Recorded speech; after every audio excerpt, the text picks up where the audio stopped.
Let's get ready to mumble. Mumble is an awesome free open source program that lets you chat with your gaming friends. But even though the program is free, you still need a server. You can actually rent professional servers for as little as 6 cents a slot per month. But if you don't want to shell out the big bucks for a server, then let's go ahead and make one. There are two ways to do this. The first is DHCP Reservation. So we need our MAC address. We go to System Preferences, we go to Wi-Fi, we go Advanced, we click Hardware, and I've blocked mine out, but you want to copy your MAC address and then you want to paste it somewhere so that you can reference it later. Next, we're going to go to our utilities. We're going to open Airport Utility. We're going to wait for it to load. You click on your airport and you hit Edit. I've blocked out my info. But then we want to hit Network. Network should be set to DHCP and NAT. And we're going to click plus to add a description of your computer. And you want to reserve by MAC address, and you post the MAC address that you saved from the first step. Now, we can put whatever address we want in there. I'm going to go ahead and put it something a little higher than 2. Anything between the range that gives you 2 to 200 is fine. Now, you want to remember that address. Now, we're going to do port forwarding. So, we need to add a port. We're going to do personal web sharing. We want to set the ports to the default that Mumble gave us. So, that's 64738 in this instance. If these ports don't work, then you're going to replace those 4 with your own, and we set that IP address to the one that we picked above. And we remember to hit update and continue. And then your router will restart. You can check that your ports are open by going to canyouseeme.org and typing in the port that you used and check your port. And it'll say success or not success.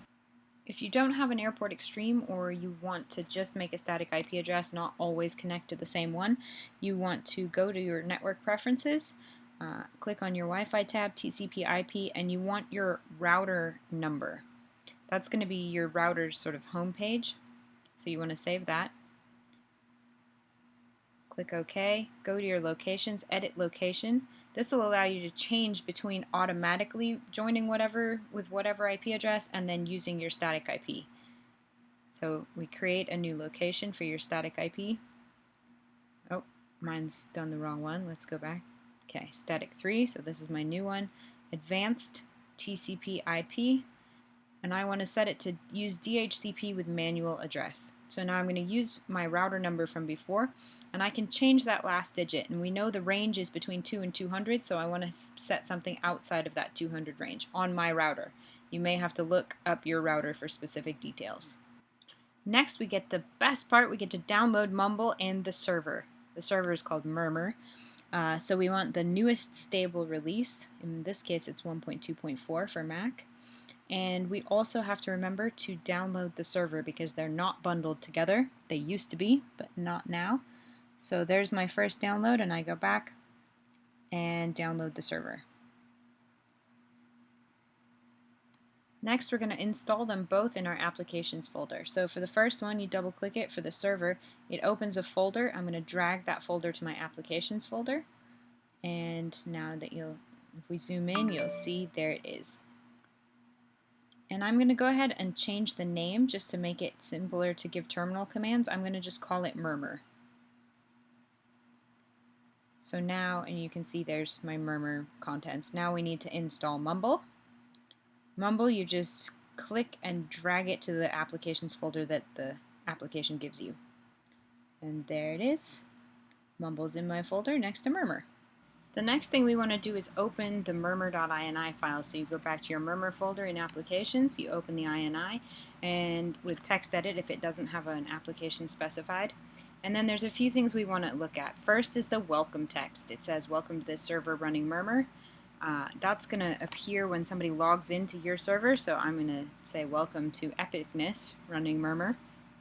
And if this goes too fast, I have it all written in a Google Doc too. Enjoy your stay? Nah, we'll just put yes. And if your port is different from the port listed there, then you want to change that port number. That's the default port, so that's what I'm using. Password, you need to set a password to join your server unless you want it to be public. If you want it to be public, you leave that blank. Bandwidth I left as the default. Users, I'm not overrun by people, so I'm going to set mine to 20. And that's pretty much all that we need to change. We can change this next register name. If you want to change the register name, again, the hashtag means that it doesn't use it, so you need to delete the hashtag before it to make it use it. And we're going to go ahead and change Mumble Server. This is the name that your root server will appear, so I want my root server to be Epic Server. Next is the scary part. We're going to go to Utilities, open Terminal, and we're going to tell it to run Murmur for the first time. So we tell it by entering that command, /applications/murmur/murmurd. That's the path. Yours will be different if you didn't install it in applications or if you left the file name as it was much longer. Then when you press return and tell it to run, it'll spit out all of this info telling you that it's running. And it sets the password for SuperUser, but I don't like that crazy password. I'm going to make my own. So you want to be able to remember this password. So we're going to open a new shell and type in the path and then the command -supw for SuperUser password, and then you make your password. So I'm going to block mine out because I didn't use what I showed you. And the next step is going to be opening Mumble. The first thing you get is an audio wizard, which just sets up your headphones, and you can access that anytime again from the menu. So if you do it wrong the first time, don't worry. And do have a mic and headphones plugged in, makes it much nicer. The next thing is a certificate wizard. Now, you can just create your own. It's better to import one, but there's currently a glitch with importing the Mac one, so I just make my own. I enter my real name and real email address. That'll allow me to upgrade the certificate later. And then we're going to name our server. So we're going to click Add New. We're going to create a name for it, my Epic Server. And address is your public IP address. This is not the static one you set earlier. So what you want to do is go to Google and say, what's my IP? And it's going to tell you what your IP is. I blocked mine out. And you copy it and then paste it into that lovely little address box and your port, and create a username for yourself and click OK. Now we're going to connect. If you've used a self-made certificate, it's going to give you this error message. You just go ahead and say yes, accept my certificate, and then it's going to say wrong password because you haven't entered a password yet. You want to use the one from the .ini file, not your SuperUser password, but the one that you set for your server. Say OK, and there it is. Now you want to register yourself. So you right-click on yourself and select Register and say yes, you want to register yourself. You better like your username because you'll be stuck with it on that server.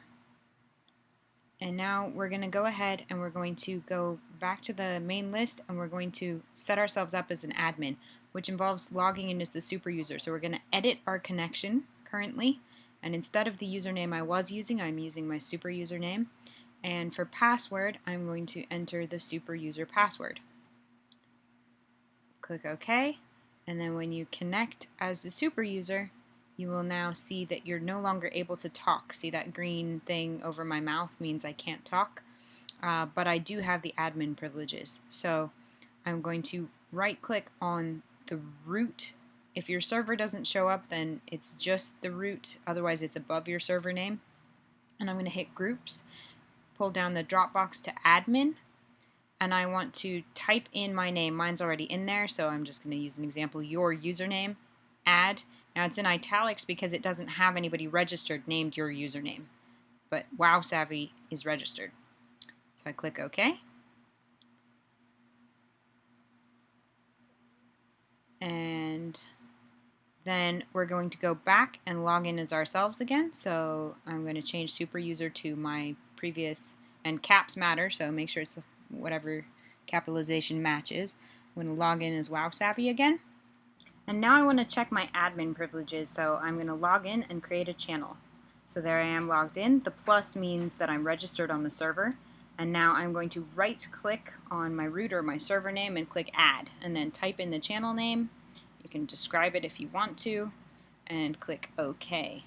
And you can drag yourself in and out. You can right-click on the channel to delete it.